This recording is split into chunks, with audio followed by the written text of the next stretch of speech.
How much is $1 trillion? If converted into $1 bills, $1 trillion could be stacked a little over 109,000 kilometers high, which would get about 1/3 of the way to the moon. $1 trillion could buy over 16,000 tons of gold, which would be over 1 million gold bars. This is about 7% of all the gold mined over the entirety of human history. If you spent $1 million every day, it would take you 2,740 years to spend $1 trillion. $1 trillion is a lot of money, and the total US debt is close to $36 trillion at the time of this writing, and it'll be even higher by the time you're watching this. If the debt was split evenly amongst all US citizens, each citizen would need to pay about $100,000 to settle the debt. The debt has grown quite a bit this century. Even when balanced as a ratio to GDP, America's debt to GDP ratio today is at higher levels than World War II. But how big of a problem is this really? There are plenty of economists who say the national debt will end America's prosperity. But there are others who argue that debt is actually a good thing. And many economists fall somewhere in the middle. This video presents all arguments, so you can decide which makes most sense. But to understand the debt, we need to know how the US got to this point, and how government debt actually works. For that, we need to take a trip to the 90s.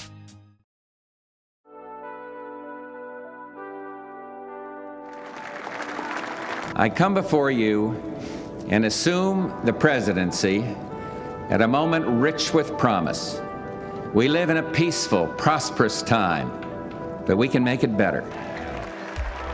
George Herbert Walker Bush was arguably the most qualified president. He narrowly escaped death as a naval aviator in World War II. He later earned a bachelor's at Yale in just 2.5 years, served in the House of Representatives for 2 terms, became the US ambassador to the United Nations, and then the ambassador to China. He then served as director for the CIA, then became Ronald Reagan's vice president, and finally ascended to the office of the presidency after the 1988 election. As president, H.W. Bush secured a major diplomatic and military victory by leading a grand coalition that repelled Iraq's invasion of Kuwait. Thanks to Mr. Bush, and I want to say to Mr. Bush, we are thank you very much because you helped the people in Kuwait. In 1991, the Soviet Union collapsed, ultimately ending the Cold War. In this new world order, few were as qualified in foreign policy as Bush, and he seemed to be the perfect person to lead America in this strange new post-Soviet world. But instead of re-electing Bush, voters sent him packing in 1992. There are several reasons as to why Bush lost his re-election campaign, but a key reason to Bush's downfall involves the budget and the debt. When Bush campaigned for his first term, he promised to address America's debt with spending cuts alone, not with new taxes. On the campaign trail, Bush was quite emphatic about not raising taxes.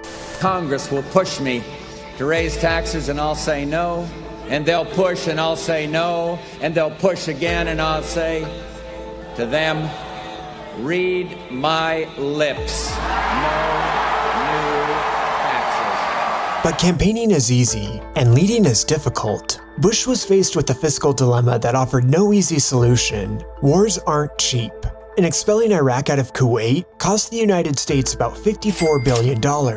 This reality left Bush with 2 ugly choices: allow the debt to grow even larger, or raise taxes. Bush decided to raise taxes instead of increasing the debt. And voters very much didn't like this decision. Bush was replaced by Bill Clinton, and while from a different political party, Clinton also wanted to reduce America's debt. We must invest more in our own people, in their jobs, and in their future, and at the same time, cut our massive debt. While Bush was incredibly smart, Clinton was incredibly lucky. The economy of the 1990s was a sight to behold. The internet became widely available to the public, and nearly everyone was getting richer because of the digital revolution. Unemployment was low, and stock values were high. Consumer confidence was spectacular, and a whole new industry with high-paying jobs was unleashed. With America's progressive tax code, Clinton didn't have to do much to watch government coffers fill up, but Clinton's luck didn't end there. With the Cold War over, America didn't need to spend nearly as much on its military. Clinton wisely reduced military spending with little objection. Under Clinton, a much smaller percentage of the American economy was devoted to the military. While Clinton was very lucky to be president during this time, it would not be accurate to call him a do-nothing president, especially in regards to the debt. Clinton kept Bush's tax raises in place, and even raised taxes himself in 1993. Clinton was not a tax and spend Democrat. In sharp contrast to the New Deal traditions of the Democratic Party, Clinton led Congress to actually cut benefits in addition to these tax raises. Clinton led a bipartisan effort that slashed welfare benefits, which saved taxpayers around $8 billion a year. The Clinton administration was able to shrink the annual deficit quite significantly, and even turned into a surplus during his final years in office. For the first time in nearly 30 years, the government had a balanced budget. Despite the turnaround, the multi-year surplus was not enough to completely erase America's debt. A surplus would need to be maintained for some time to completely erase the debt. For the 2000 election, Clinton was term limited, but his vice president promised to continue the surplus. The Republicans nominated George Bush's son, who was also named George Bush, but not George Bush Jr. for some reason. In any case, the government budget was a major issue for the 2000 election. Gore pledged to keep the government operating at a surplus so he could continue to chip away at America's debt. But Bush had other plans. He thought the surplus was unnecessary, and that the American people deserved a tax cut. After a very close election that was marred with lengthy recounts and legal proceedings, Bush was declared the winner. When Bush took office, he wasted little time to deliver on his campaign promise. After being in office for just a few months, Bush passed his first round of tax cuts via the Economic Growth and Tax Relief Reconciliation Act of 2001. Tax relief is the first achievement produced by the new tone in Washington, and it was produced in record time. By the next fiscal year, the US government would lose its surplus and return to an annual deficit. While Clinton was lucky, and George Bush the father was a geopolitical mastermind, Bush the son had neither of these characteristics. Just a few months after Bush's tax cuts, America would be directly attacked by Al-Qaeda in New York and DC. Bush and the American public were no longer concerned with budgets or taxes, and were much more focused on seeking justice and ensuring safety at home. Bush brought the fight to Al-Qaeda and their strongholds in Afghanistan, and created the Department of Homeland Security to prevent future attacks. Neither of these policies were cheap. Bush then passed another round of tax cuts in 2003, which wasn't good for the debt. The president then led a full-scale military operation in Iraq, which wasn't good for the debt either. And then things got even worse. The southern city of New Orleans was destroyed when Hurricane Katrina broke the city's protective levees. Hurricane Katrina remains the most expensive natural disaster in American history. Rebuilding the Big Easy wasn't cheap, adding over $100 billion to the debt. Despite these calamities, Bush wasn't done racking up debt. In 2006, Medicare Part D was enacted, which provides prescription drug benefits to Medicare recipients. But the new benefit wasn't fully funded, and instead adds about $40 billion to the debt every year, and continues to impact the debt to this day. Between tax cuts, wars, prescription drugs, and a hurricane, the Bush administration racked up a historic amount of debt, and the worst was yet to come. When Bush was near the end of his second term, he was wildly unpopular. In addition to the catastrophic war in Iraq, the Democrats were planning on making the debt a major campaign issue. But then the financial housing crisis began to unfold. Initially, the Democrats were willing to let the economy crash and burn to further sully Bush's reputation. But this economic crisis was different. Nancy Pelosi, the House leader of the Democratic caucus and Speaker of the House, made a call to Treasury Secretary Hank Paulson. Pelosi was concerned about the state of the economy and asked the secretary to give a briefing the following morning. But the secretary said tomorrow morning would be too late and that Congress needed to have a briefing that night. In no uncertain terms, Paulson warned congressional leaders that the global economy would completely melt down in the next few days. Unless they acted soon, While the Democrats would have loved to watch the economy further degrade on Bush's watch, there was far too much to lose if they did nothing. On that night, a bipartisan agreement was born to address the financial crisis. And a key component of that plan was to take on a tremendous amount of debt so that fragile banks could be injected with cash. As this was a bipartisan effort, neither of the parties made the debt a major issue in the ongoing presidential election. On election night, Barack Obama won the White House. As he took office in the midst of the Great Recession, he had no chance to lower the debt over his first term. Failing banks needed cash, and unemployed Americans needed benefits. And there is still that war in Afghanistan. During his first term, Obama had historically high budget deficits. As the Great Recession faded, Obama and Congress were able to slightly lower the deficit by raising taxes on the rich. But this was nowhere near enough to slow the growing debt. Bush doubled the debt, and then Obama doubled it again. When the 2016 election arrived, the debt was not a major issue for voters. And on election night, voters sent Trump to the White House. On Trump's inauguration, the US debt was already at $20 trillion. Due to demographic changes, entitlement programs needed restructuring in order to avoid more debt growth. Additionally, the interest on existing debt was starting to become a major expense on its own. America needed a president and Congress who was ready to start addressing these budget concerns. But instead, Trump racked up even more debt.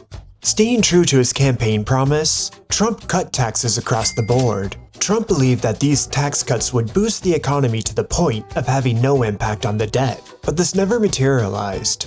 Trump also increased military spending by about $33.5 billion a year, which was added to the debt as there were no accompanying tax raises. And then things got even worse in 2020. Scientists in China are trying to determine if a new virus strain is responsible for a pneumonia outbreak in the city of Wuhan. While wars are expensive, pandemics are astronomically more expensive. Trump, along with Democratic leadership in Congress, decided to shut down large parts of the economy to mitigate the health risks of the pandemic. But to prevent a major economic calamity, the politicians decided to rack up even more debt. Unemployment benefits were easily accessible, business grants were easy to acquire, and about 165 million Americans saw stimulus deposits magically appear in their checking accounts. 2020 was a historically bad year for the budget, and the government ran a deficit of over $3 trillion. But to be fair to the elites in DC, this was probably the smart move to prevent an economic apocalypse. In the midst of the pandemic, America was having a presidential election, and once again, the debt was not on voters' minds. Voters decided to replace Trump with Joe Biden, and the new president wanted more government debt to deal with the ongoing pandemic. While reliable vaccines eventually ended the pandemic, the debt from the pandemic will remain for generations. In total, the pandemic added about $5 trillion to the national debt. But Biden wasn't done spending. Biden and Congress approved $1.2 trillion in infrastructure spending, a quarter of which would be paid with debt, which adds about $25 billion a year for the next 10 years to the national debt. Biden, like Trump before him, increased military spending to the tune of about $25 billion per year, which will be added to the debt as well. After the pandemic, demand was high and supply was low, which unleashed a vicious amount of inflation. In turn, the Federal Reserve raised interest rates, which means new debt will be even more expensive to service. Biden continued the tradition of 21st century presidents of adding historic amounts of debt, and the debt issue is only somewhat important to voters. According to a Pew Research report in 2024, only 54% of Americans think that reducing the debt should be a top priority. When compared to other issues, the debt only ranks 9th in terms of priority. Americans believe that reducing healthcare costs, reducing crime, and reducing illegal immigration are all more important than the debt. These factors contributed to Trump winning a second term. The Committee for Responsible Federal Budget predicts that in his second term, Trump will add $7.75 trillion to the debt. That's about double what Biden added. But the committee includes the caveat that Congress will have a major impact on Trump's fiscal policy. In any case, bond markets are predicting that Trump's second term will increase the debt to new highs. But we'll get more into the bond market a little bit later. The trend of the 21st century is clear. Voters, and the politicians they elect, have decided that it's better to burden future generations with debt, as opposed to burdening ourselves with a balanced budget. Now, this infographic comes with some caveats. The budget is not solely decided by the president, but is more so a negotiation between the president and Congress, so it would be disingenuous to put all of the blame on the presidents. Additionally, each president will inherit spending and tax policy from prior administrations. In short, both parties are equally responsible for these historic debt levels. One way or another, the United States will either need to raise taxes or cut spending to tackle this debt. But how does the government exactly collect and spend money? And who does the US owe this money to?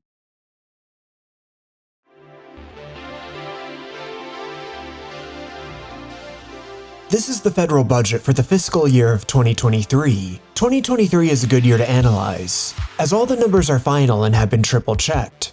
The 2023 budget will be a reasonable forecast tool for future years, assuming there are no black swan events or major pieces of legislation. The biggest cost by far is Social Security, which provides retirement benefits to citizens when they reach the age of 62. Social Security also provides disability benefits under certain circumstances.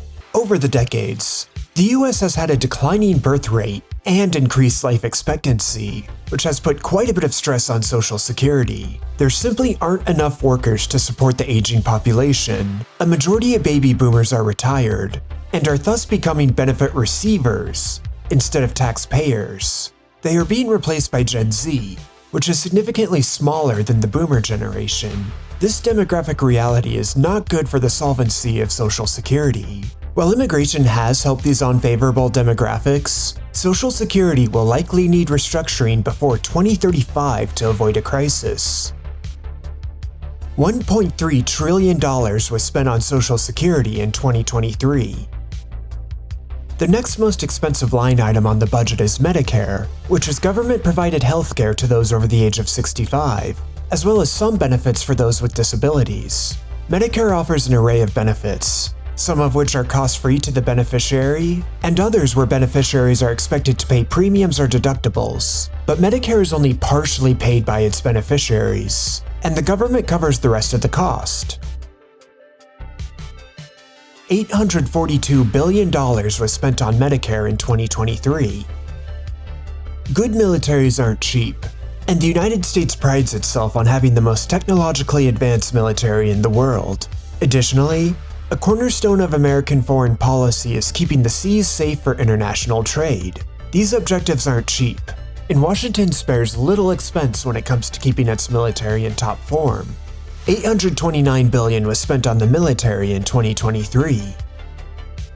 Debt isn't free, and can get quite expensive in large numbers. It is expected that interest expense on the debt will surpass military expense in the very near future, but that didn't happen just yet on the 2023 budget. $659 billion was spent on the interest of existing debt in 2023. The United States provides free or heavily discounted healthcare to its poorest citizens through a program called Medicaid. Households that earn under 138% of the poverty line, which is about $20,000 for a household of one, are eligible for Medicaid benefits. But requirements for Medicaid vary greatly from state to state. Additionally, households that earn above this threshold may also receive healthcare benefits for their children through a program called CHIP. These benefits are administered by state governments, so specifics vary a great deal from state to state. In any case, both programs are not cheap. $634 billion was spent on Medicaid and CHIP in 2023. The United States provides additional benefits to its poorest citizens. This can come in the form of food stamps through the SNAP program, cash assistance to the severely disabled, the Earned Income Tax Credit, which gives cash to the working poor, Pell Grants for university students from poor families, and additional medical benefits outside of Medicaid. All of these benefits for the poor leave a mark on government spending. $496 billion was spent on additional assistance to the poor and disabled in 2023. Washington also provides a lot of support directly to state governments. These grants cover a wide range of projects: infrastructure, education, community development block grants, emergency and disaster relief, just to name a few. $448 billion was spent on state support in 2023 when excluding Medicaid and CHIP. Providing benefits to military veterans is a top priority for voters and the government. Veterans are eligible for tons of benefits, including disability pay, healthcare, education, pensions, vocational training, home loans, and much more. $299 billion was spent on veterans benefits in 2023. Those are just the big items for government spending. The government funds tons of other benefits, services, foreign aid, and other projects, but for the sake of brevity, those will be squished into other spending. $592 billion was spent on other items in 2023. In total, the government spent $6.16 trillion in 2023. Providing benefits to the elderly, the poor, and military spending make up most of government spending. That's how government spends. Now let's look at where the money comes from. Individual income tax is the biggest revenue source for government. This includes taxes on wages, tips, dividends, interest earned, capital gains, and retirement income. The United States has a progressive tax code, meaning that high earners have to pay a higher effective tax rate than low earners. The top 10% of Americans, which would be those who earn over $170,000 a year, provide 76% of all income tax, which is about $1.7 trillion. This became notable in the year 2021. Elon Musk, who is the richest person in the US, paid the biggest tax bill in human history. Musk paid in excess of $12 billion in taxes in 2021. This was largely due to his capital gains earnings when he sold assets to acquire Twitter. Meanwhile, the bottom 50% of earners, which are those who make less than $47,000 a year, only provided 2.3% of all income tax. This unequal distribution is due to the progressive tax code, and there's little political will to change to a different system. Individual income tax accounted for $2.2 trillion in 2023. The next biggest revenue item for the government are payroll taxes. These taxes are paid both by employees and employers. Chances are you've seen these taxes itemized directly on your pay stub, and the amount that you pay is matched by your employer. And if you're self-employed, you have to pay this tax twice given that you are your own boss. These taxes primarily fund Social Security and Medicare, but unlike income tax, payroll tax is not progressive. Instead, everyone pays a flat rate of 7.65% on their earnings, but income above $168,000 is exempt from payroll taxes. In a sense, payroll taxes are actually regressive, since the top 10% of earners have a lower effective rate. In order to keep Social Security solvent, some have proposed raising this taxable threshold, or even eliminating it altogether. Since payroll taxes primarily fund Social Security and Medicare, some would argue that it shouldn't be discussed in government debt conversations. But since this tax does not fully cover Medicare costs, and that Medicare benefits are partially funded with debt, I think it needs to be included in the conversation. Payroll taxes accounted for $1.6 trillion in 2023. The next biggest revenue source for the government is corporate income tax. Corporations also pay a flat tax regardless of how much profit they make. Corporations pay a flat 21% on their profits. However, corporations have a host of tax credits that can lower this rate. Corporations can lower their taxes by developing renewable energy, building affordable housing, hiring disadvantaged workers, investing in approved technological research, providing childcare for employees, and much more. The government uses tax credits to incentivize corporations to behave in a certain way. In the past, corporations could pay little or no taxes by maximizing their use of tax credits, but Joe Biden's Inflation Reduction Act created a minimum corporate tax for large corporations, and that minimum rate is 15%. Corporate tax is a politically salient issue, so these facts and figures may change in the near future. corporate income taxes accounted for $420 billion in 2023. This does not include the payroll taxes that corporations pay. The government collects $229 billion in other taxes that don't fit into these categories. Big items include tariffs, sales tax on alcohol, cigarettes, and gasoline. In total, the government collected $4.4 trillion, but spent $6.1 trillion. To make up for the $1.7 trillion deficit, the government had to create new debt. To come up with the cash to pay these expenses, the Treasury Department creates what's called securities, which are basically IOUs that come with interest. From the investor's perspective, Treasury securities provide a very low return, but they are one of the safest financial instruments available. They are the gold standard of low-risk financial tools. Additionally, Treasury securities offer exceptional liquidity, which is a fancy way of saying that it's easy to sell them for cash.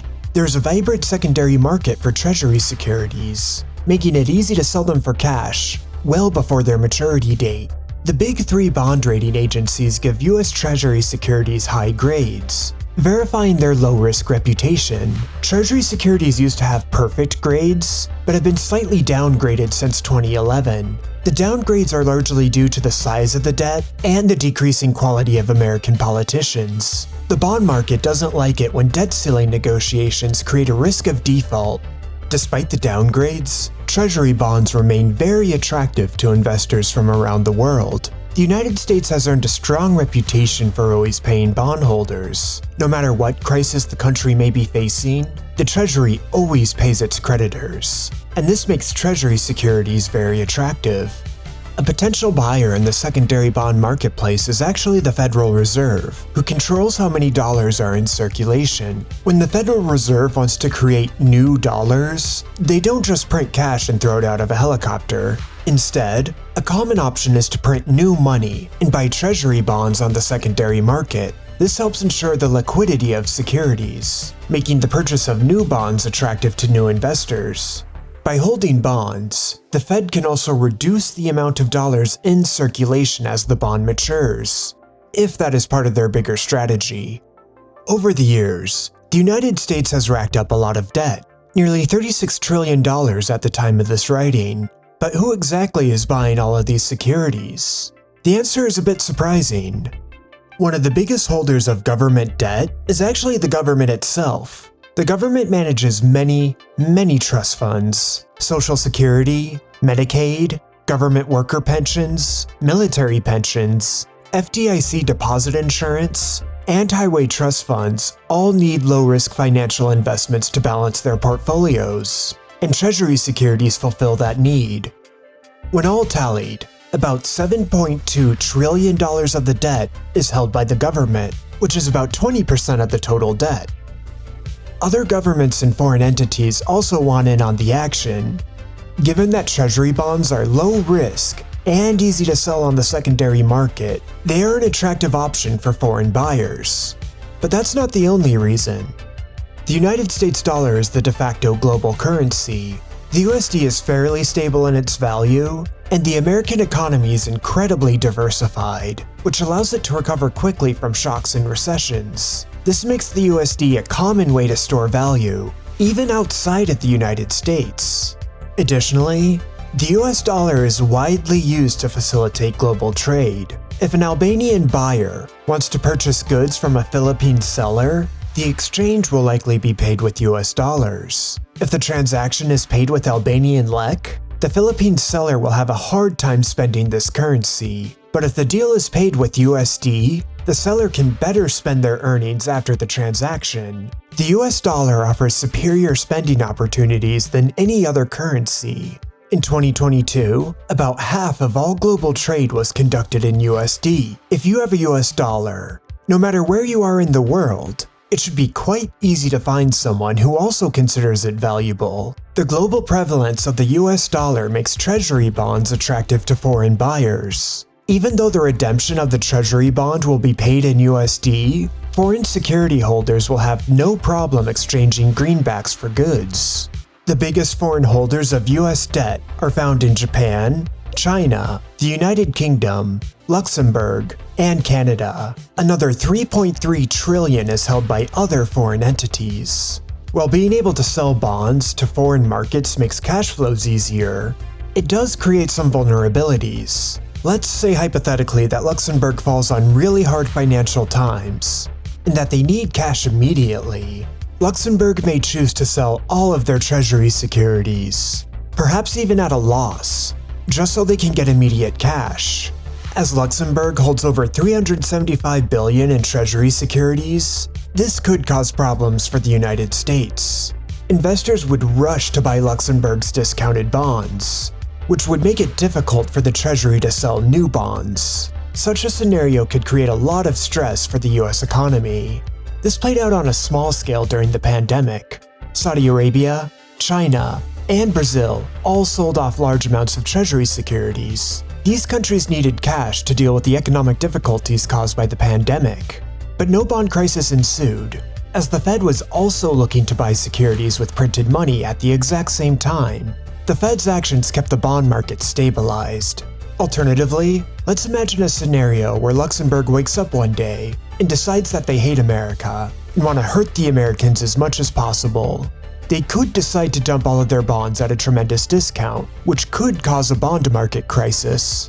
If a bond crisis were to ensue, the Federal Reserve may print money to buy bonds in order to shore up the market, but that would probably be inflationary, and we all know how fun inflation is. Alternatively, the Treasury could offer new securities with much higher interest rates to attract buyers, but this would increase future interest expenses for the government. Dependence on foreign debt holders presents another risk, albeit less dramatic. China is a major holder of US debt, and this is no coincidence. China is an export-driven economy, and one of their biggest export markets is the United States. The US buys Chinese products mostly with USD, and as China is an export economy, they are left with a surplus of USD that they don't need to spend. Instead of letting this cash rot against inflation, China has decided to buy treasury securities, which generate interest earnings, which helps prevent loss of value caused by inflation. But this does present a risk, which may be more than just hypothetical.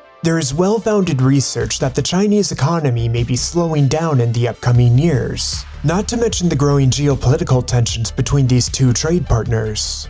Should either of these scenarios materialize further, China may stop purchasing large amounts of treasury securities. This will weaken the demand for treasury securities, which could entice investors to demand higher interest rates. This is not a disaster scenario, but not a good one either. While foreign debt is a great way for the government to bring in cash, it does present some unsavory risks and vulnerabilities. About $7.9 trillion of the debt is foreign-owned, which is a little over 22% of the total debt. As noted earlier, the Federal Reserve actively buys and sells treasury securities on the secondary market. They do this as part of their overall strategy to boost the economy, manage interest rates, and address inflation. Securities owned by the Fed are not considered government-owned debt. Federal Reserve holdings of treasury securities have been more volatile than normal. This is due to the pandemic economic response, and then the subsequent response to inflation. At the time of this writing, the Fed holds $4.4 trillion of the debt, which accounts for about 12.5% of total debt.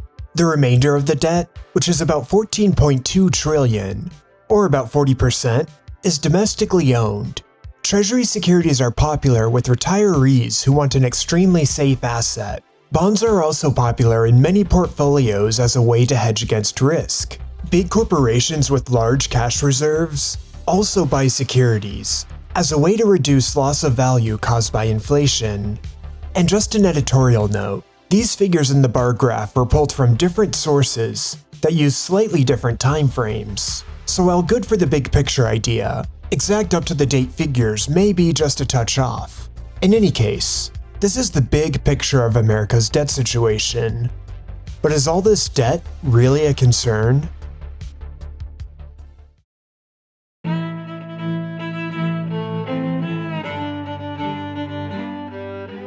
If you have 5 economists in a room, you'll hear 6 different opinions. Other than being against tariffs and rent controls, economists rarely reach a consensus, and the debt issue is no exception.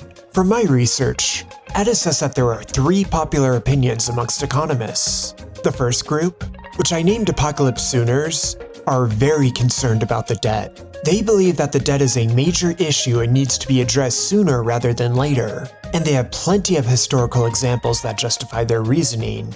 Historian Neil Ferguson expresses his concern. Cost of servicing that debt has gone up enormously, and so debt service is eating up a much larger share of federal revenues than it was in the period of zero interest rates. Of course it is, because rates have shot up.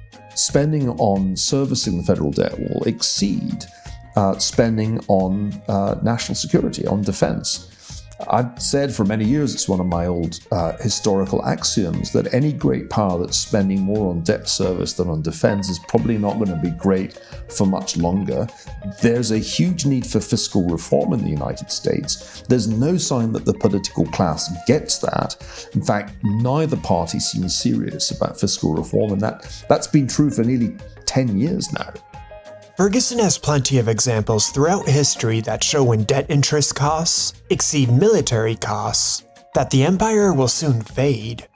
Habsburg Spain, Ancien Regime France, the Ottoman Empire, and the British Empire are all cautionary tales of this trend. While Ferguson is a historian and not an economist, his words of warning have echoed far to reverberate in boardrooms and banking conferences. This axiom has become so popular that it is sometimes referred to as Ferguson's Law. However, most of the Apocalypse Sooners think that the day of reckoning is at least 10 years out in the future. Mark Zandi, the chief economist of Moody's Analytics, explains. We are borrowing a lot of money as a nation, and it's not sustainable in the long run. We do need to change policy. We got to change. We need more tax revenue, and we need spending restraint. We need both of those because the size of the deficits are very large. I mean, just again give you a number. The federal deficit to GDP ratio. Let's take the amount we're bringing in revenue, subtract what we're spending, divide by GDP, the value of all the things we produce. That's 6%. That's in a full employment economy. Typically, when you're full employment, the deficit is 1 or 2% of GDP. So, we're in a very difficult spot if we don't change policy. And obviously, if we get hit by another crisis or the economy doesn't cooperate, suffer a recession, then we've got a boatload of problems. So I view this as a very serious problem. I will say, though, I don't know that it's a problem for next month, next quarter, next year, maybe even not the next decade. But if all the trend lines here, if they don't change, then at some point in our future, we will have a day of reckoning. Bond investors, the people who are investing in that debt, will say, no more. I'm not going to buy that debt until you pay me a much higher interest rate. And that will be the crisis that we face. But that's probably further down the road here. But no doubt about it, that is a significant threat to our prosperity in the long run. That is the position of the Apocalypse Sooners. They think America's debt is a major issue, but there is still some time to correct course and avoid a crisis. The next group is the Perspectivist. By analyzing other nations' debt, they think America's debt is a cause of concern, but not necessarily a nation killer. A popular example that Perspectivists point out is the United Kingdom. The UK racked up a lot of debt during World War I, didn't pay it off during peacetime, and racked up even more debt during World War II. At its peak, the UK had a debt to GDP ratio of 251%. That's more than double than where the US is today. The UK was able to work itself out of this debt over the decades, but it did cost the British their empire and a large amount of prosperity. If the UK were to become the 51st state, it would be the poorest state in America when measured as GDP per capita. The British are slightly poorer than those who live in Mississippi. This economic disparity can be partially attributed to the UK's massive debt from the World Wars. But while the UK is considered poor by American standards, it is considered rich by global standards. Despite its historic debt problems, the UK is still a prosperous nation, but not as prosperous as Mississippi. Perspectivists also like to highlight Japan and Italy. Italy and Japan had both had higher debt to GDP ratios than the United States for about 40 years. In fact, Japan's debt to GDP has been nearly double than that of the United States for the entirety of the 21st century. These high debts have caused economic stagnation for both countries, but the two nations remain fully functional first world countries. Both are behind Mississippi, but still wealthy by global standards. In short, the perspectivists acknowledge that the debt is a problem, but don't consider it to be an existential crisis. The last popular opinion on the debt is perhaps the most provocative. A fairly new heterodox approach to economics has emerged, known as modern monetary theory, or just MMT. MMTers have a contrarian view on the US national debt. They believe that debt is actually a good thing. The MMTers reach this conclusion by focusing on a series of facts. The United States has full monetary sovereignty. The USD is not pegged to another currency. Additionally, the USD isn't anchored to the price of gold or any other physical asset, and unlike the euro, the USA alone has full control over its currency. The Americans do not need to negotiate with other nations about monetary policy. The government has a monopoly on taxes and monetary supply. With these powers, the government, and the government alone, can control how much USD is in circulation. Given that the US has monetary sovereignty and full control over monetary supply, the United States will never default on its debt. If worse comes to worse, the government can just print money as a way to settle debt obligations. Because of these realities, the MMTers concluded that debt can be great for the economy, so long as inflation is kept at minimal levels, and demand for treasury bonds remains high. Stephanie Kelton is an economics professor at Stony Brook University, and is the poster girl for MMT. Kelton and other MMTers were instrumental in crafting Biden's pandemic stimulus package. She explains how debt can be a good thing. There's another way to think about government deficits. Just as a 6 becomes a 9 when we view it from a different angle, a government deficit becomes a financial surplus when we look at it from another perspective. A deficit hawk might look at this picture and see nothing but a sea of worrying red ink. That's not how I look at it. Here's what I see. I see what's happening on the other side of the government's ledger. When the government spends more than it taxes away from us, it makes a financial contribution to some other part of the economy. Their red ink is our black ink. Being responsible shouldn't mean running the government's finances like a household. Instead of trying to keep the deficit in check, Congress should be focused on keeping inflation in check. That's the real limit on spending, and it's the thing to watch out for. Kelton advocates that debt can do more than just stimulate the economy, and suggests that debt can be used to address other issues, like climate change investment, expanding healthcare coverage, and reducing poverty. MMTers got a chance to put their theory into practice as part of the pandemic economic stimulus under the Biden administration. At the start, things looked great, but then inflation arrived. But to be fair to the MMTers, most economic analysis claims that deficit spending was only a mild contributor to inflation. Research from the NEBR claims that the big causes of inflation were supply chain shortages, energy prices, food prices, and labor shortages. But MMT critics would highlight that the pandemic recovery package contributed to labor shortages, as they incentivized some people to not work. Whatever the case may be, MMTers and their general advocacy for deficit spending will likely remain relevant for some time. MMT has become popular amongst the social democratic wing of the Democratic Party, receiving endorsements from Bernie Sanders and AOC. While popular amongst the social democrats, it has struggled to gain support from more mainstream economists. Those are the big three opinions on America's debt. Which one is more logical is for you to decide. If you found this video interesting, then I think you would like this one about Mexico's rising economy.